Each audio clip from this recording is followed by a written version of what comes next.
विशालिनी अवलेकर, आप लोगों की फेवरेट टीचर। और आज मैं आप लोगों को देने वाली हूँ मराठी सुलभ भारती वर्कबुक 7 स्टैंडर्ड के लिए आप लोगों का ये जो है ना भाई क्लोज बुक टेस्ट जो है चाचनी, तो आप लोगों को इसके क्वेश्चन एंड आंसर्स में देने वाली हूँ। लेकिन इसके पहले जो भी वर्कबुक में आप लोगों के जो क्वेश्चन एंड आंसर है सारे मैंने अपलोड कर दिए हैं with questions and answers. Okay, अगर आपने नहीं देखे हैं, आप नए हैं मेरे चैनल पे, तो बहुत नुकसान हो रहा है आपका।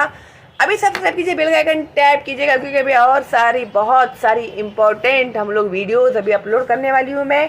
आपके वो वीडियोस मिस नहीं होने चाहिए, ठीक है? तो फटाफट सब्सक्राइब कीजिए, बेल आइकन टैप कीजिए। फ्री है मेरा चैनल, तो ज़्यादा से ज़्यादा बच्चों को प्लीज़ फॉरवर्ड कीजिएगा और लाइक देना बिल्कुल भी भूलना मत, ठीक है? तो अभी पाठ्य पुस्तक का शिवाय यानी टेक्स्ट बुक के बिना आप लोगों को क्लोज बुक चाचनी 2 प्रतिपत्रिका है जो सॉल्व करनी है। 30 मिनट का टाइम है आप लोग के लिए। और पाठ जो है लेसन नंबर 10, 11 एंड 12 है। तो अभी प्रश्न पहिला, पुढील कवितेच्या आधारे दिलेल्या सूचनांनुसार कृती करा। तो यहाँ पर एक पोएट्री दी है आप लोगों को। तो पोएट्रीज तो अब देखो भाई, मैंने आप लोगों के सारा सिलेबस कंप्लीट कर दिया है with question and answers.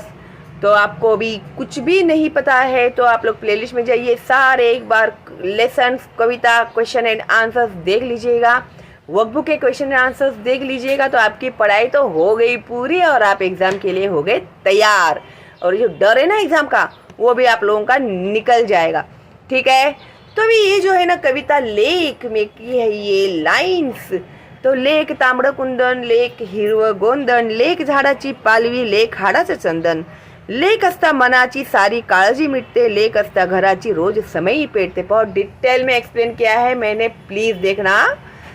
Lake नसता घरात आस लागते उरास, वेळ जागीच थांबते आणि मनही उदास, अशी चिमणी बोलकी साऱ्या घरात हसते, थोडे रागावले तर मग रुसून बसते, सारे जगही रुसले तरी पर्वा करू नये, पण आपली पाकळी कधी कधी रुसू नये, फक्त लेकीला कळते अरे निसर्गाची भाषा, काळ्या रात्रीला लागते कशी सकाळची आशा।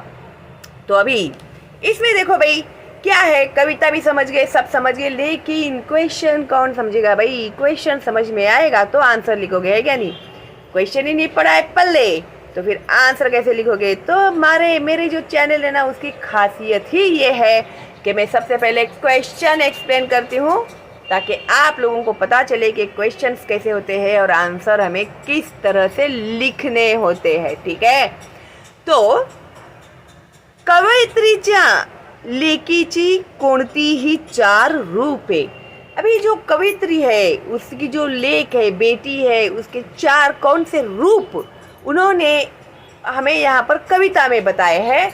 तो ये है तांबडं कुंदन, हिरवं गोंदन, झाडाची पालवी, हाडाचं चंदन। तो ये 4 रूप उन्होंने अपने बेटी के लिए इस कविता में लिखे हुए हैं। अभी कृति 2 आकलन 1 कसे ते लिहा।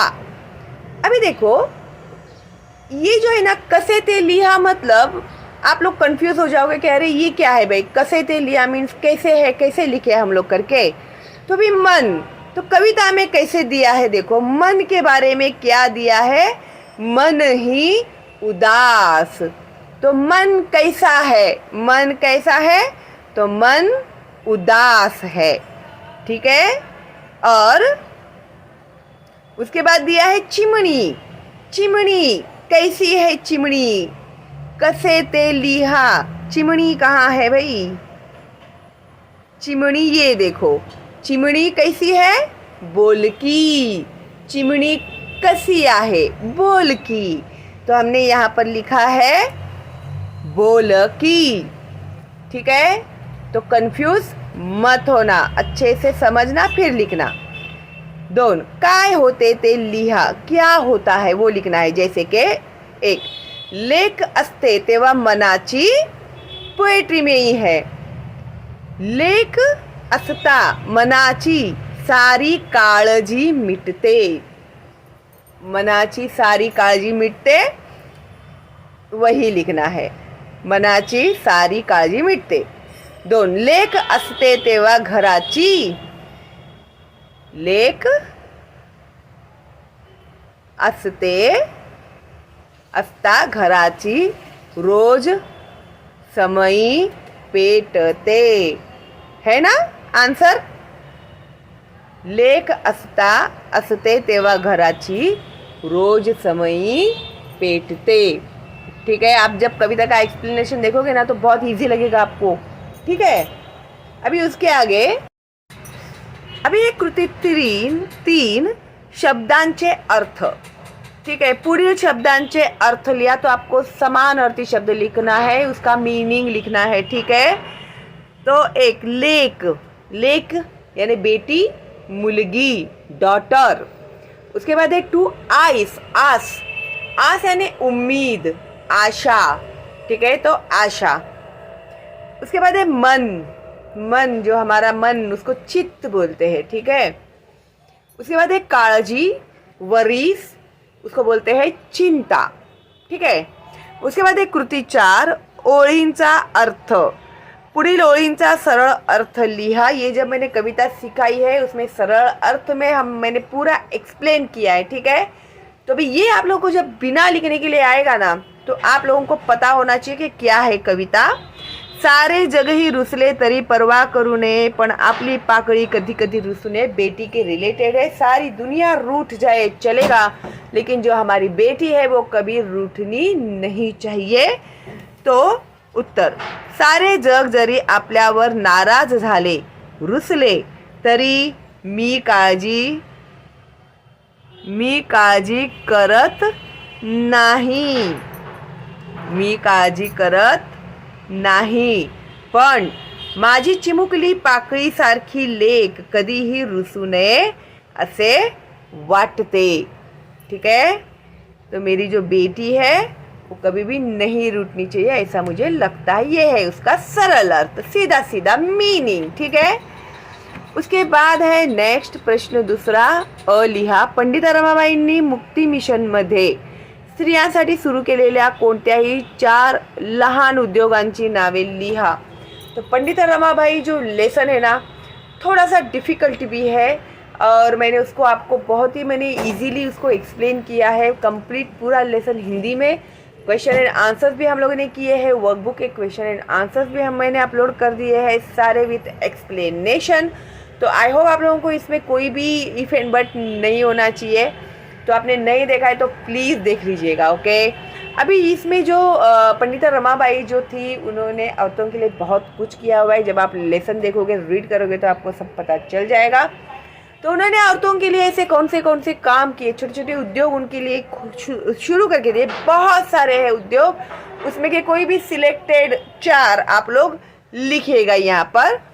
तो जैसे मैंने यहाँ पर लिखा है, वाख्याच्या दोऱ्या वळणे, लेस, स्वेटर, मोजे विणणे, विविंग. ओके, म्हशींचा गोठा, कुक्कुट पालन, फिर दूध का भी है उसमें, उसके बारे में भी है. बहुत सारे हैं उसमें. ठीक है, अगर आप लेसन रीड करोगे तो आपको सारे मिल जाएंगे.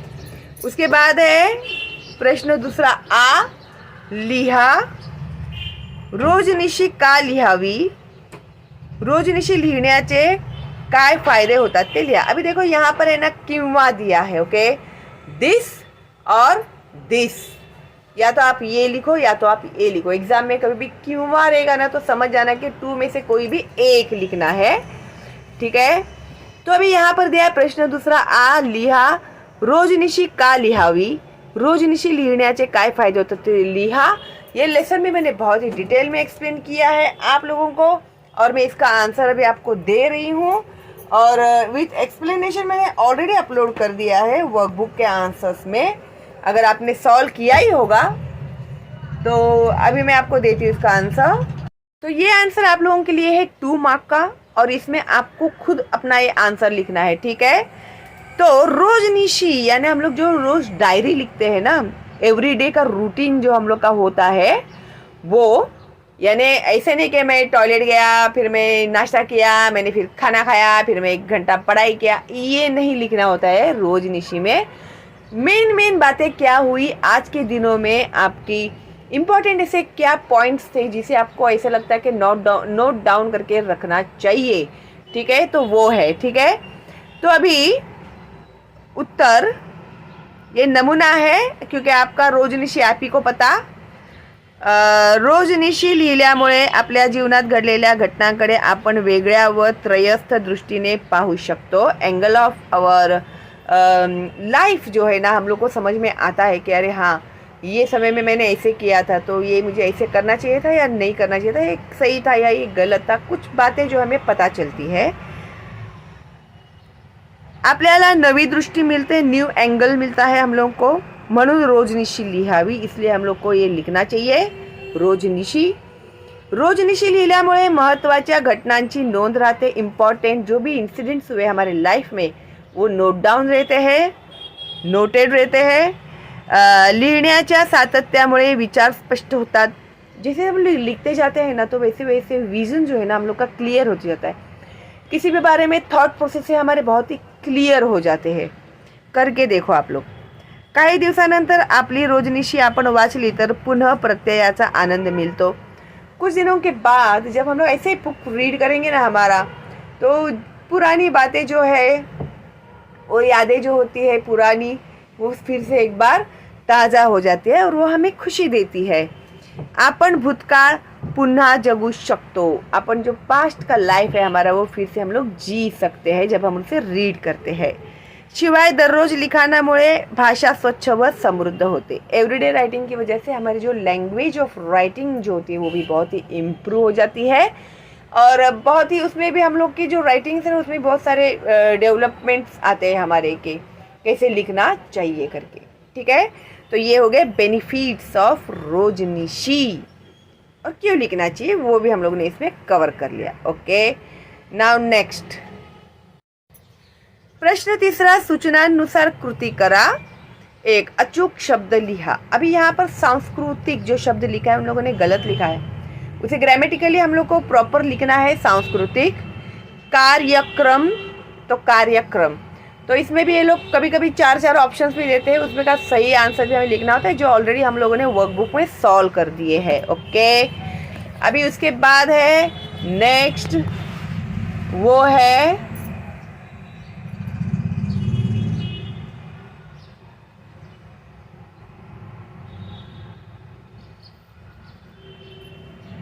दोन। दोन केवल प्रयोगी अव्यय लिहा। तो केवल प्रयोगी अव्यय कौन से होते हैं? तो एक हर्षदर्शक है, 2 है शोकदर्शक, इसके अलावा मैंने और ज़्यादा दिए हुए यहाँ पे आश्चर्यदर्शक, प्रशंसादर्शक, विरोधदर्शक और भी बहुत सारे हैं। तो इसमें के मैंने आपको जो इजी लगे वो आप लिख सकते हैं, ठीक है। उसके बाद लिंग ओळखा, जेंडर पहचानना है आपको। कन्या लड़की होती है, बेटी। स्त्रीलिंग सासरा, ससुर, पुल्लिंग। 4 पुढील वाक्प्रचारांचा अर्थ सांगून वाक्यात उपयोग करा। ख्याती असणे, अर्थ प्रसिद्धी असणे, प्रसिद्ध असणे, लोकप्रिय असणे, फेमस यानी ख्याति। तो आपका ही भाई अभी का जो ये लेटेस्ट है, अभी जो अपना MC स्टैन जीत गया आपका बहुत ही फेवरेट, क्योंकि कमेंट्स में भी ना तुम लोग यार मुझे MC स्टैन के बारे में कमेंट्स करते हो, तो आई होप वो आप लोगों का बहुत ही फेवरेट होगा। तो इसके लिए मैंने भी उसके बारे में ही लिखा है ये कमेंट के बिग बॉस जिंकल्यामुळे MC स्टैन ने जगभरात ख्याति मिळवली। आई होप आपको बहुत खुशी हुई रहेगी और ये आप भूलोगे भी नहीं कभी, है ना। अगर ख्याति मिळवणे आया तो MC स्टैन के बारे में लिखा है, तो आप लिख सकते हो ना, बिग बॉस जिंकल्यामुळे, बिग बॉस में विनर होने के कारण MC स्टैन जो थे वो सारी दुनिया में ख्याति यानी वो फेमस हो गए हैं, ठीक है। तो आई होप आपको ये वीडियो बहुत अच्छा लगा होगा, बहुत हेल्पफुल होगा। तो एक लाइक तो बनता ही है मेरे लिए, कोई डाउट है तो कमेंट कीजिएगा, कोई डाउट नहीं है तो एक थैंक्स तो बनता ही है ना। और फिर कोई डाउट है आप लोगों को, कोई कन्फ्यूजन आ गया है तो आप लोग मुझे प्लीज़ बताइएगा कमेंट करके। और हाँ, फ्री है मेरा ये चैनल, तो प्लीज़ ज़्यादा से ज़्यादा फॉरवर्ड करना अपने दोस्तों को, रिलेटिव्स को, ताकि उन बच्चों का भी फ़ायदा हो। अब एग्ज़ाम्स आ गए हैं नज़दीक, एक एक दिन बहुत इम्पॉर्टेंट है आप लोगों के लिए। और रीडिंग किया कीजिएगा हर रोज़। आपको कोई डाउट है, लेसन्स तो मैंने सारे अपलोड कर दिए हैं, जाइए देखिए सीखिए और अच्छे मार्क्स लाइएगा, क्योंकि मेरे वीडियोस देखने वाले बच्चे तो टॉपर होते ही हैं। भरोसा नहीं है आपको तो कमेंट्स ज़रूर देख लीजिएगा आप लोग, ठीक है। तो चलो दिन मिलते हैं अगली वीडियो में, तब तक के लिए all the best and bye bye.